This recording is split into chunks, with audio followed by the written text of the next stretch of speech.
editor-in-chief of Liberty Champion. Mm-hmm. Yep. Yep. And what does it come out like? Oh, is it weekly or? It's every Tuesday. Yeah, weekly. Weekly newspaper here at Liberty University. About yourself, about like how you kind of like started wanting to do this sort of thing, I guess. Or why did you come to Liberty? Yeah. Why did I come to Liberty? Like just in general, or for like journalism stuff?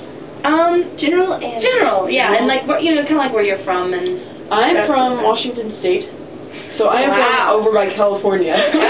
But my dad actually did distance learning through Liberty, and he said you should check out the school, and I'm like, okay, I want to get as far away from my high school people as I can. I checked it out, and I loved it, and I came, and I didn't know anyone, but my roommate was really cool, and she made me feel at home. We ended up rooming through my sophomore year, and now I'm rooming with Courtney Paul and all the girls in our dorm. So, and as far as journalism goes, I've always loved to edit. My friend writes books, and I would sit down and just like edit grammar and punctuation and stuff, and I loved it. I could spend 3 hours doing it, just not even think about it. And it was just so nerdy. Like, you need my paper. Your history paper. I don't know. It's just something I've always liked to do, and then I just like creatively writing and weaving words together. Like, to me, words have a personality.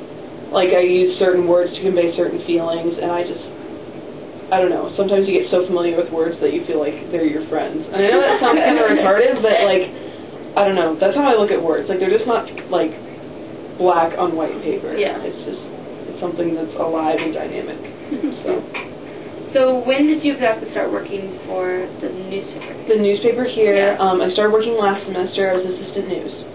And then our editor-in-chief left, and our news editor is graduating this spring, and so she said, well, Amanda's staying for 2 semesters, and I'm only staying for 1. How about we give her a try? And they gave me a shot, and here I am. Says, what is your most craziest story you've ever written? That I've ever... that you've had to write or anything.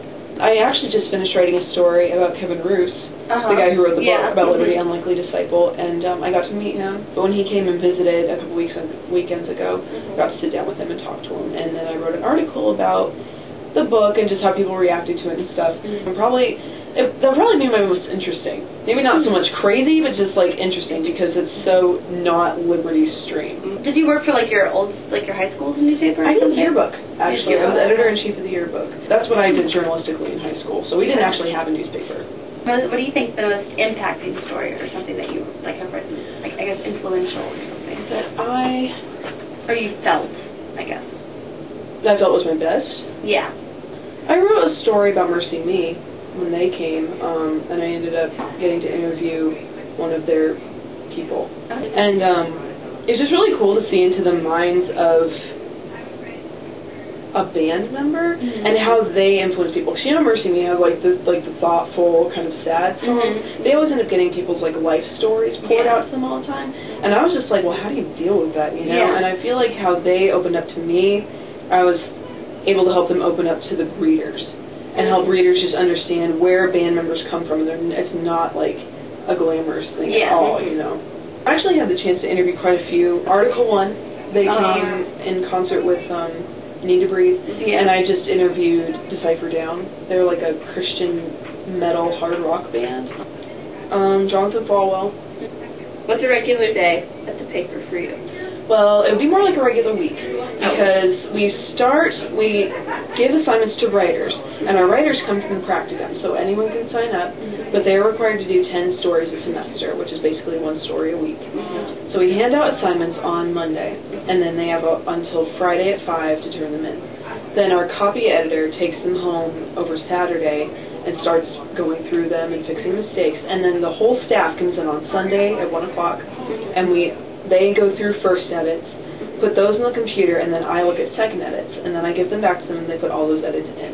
So it's a very extensive process that they go through, and that's what boggles me about why mistakes get through, because I look at it so many times. But and then Monday is our big production day, so that's my day when I'm usually the most stressed out, because we'll think a story's going to be this long, and it ends up being this long, so we have like this much space to fill, and so that's interesting, but it always gets filled, and it always gets out. But I enjoy every minute of it. Like, even when it's stressful, I know this is what I want to do. You probably have heard of these sort of things. I say one word, you say the first word that comes to your mind. Color. Red. Party. Jonas. Drink. Martini. Not that I've had one. School. Horrible. Food. Sushi. Summer. Fun. Book. Twilight. Music. Miley. Family. Love. TV. Office. Fun. Fun. That's a word all the time, you know? Pretty much. Friends. I'm thinking all my friends' names. Courtney, Tess, and Brittany. Love. God. Saturday. Sleep. Definitely. Candy. Kit Kat. Movies. Shia LaBeouf. We were just talking about him earlier.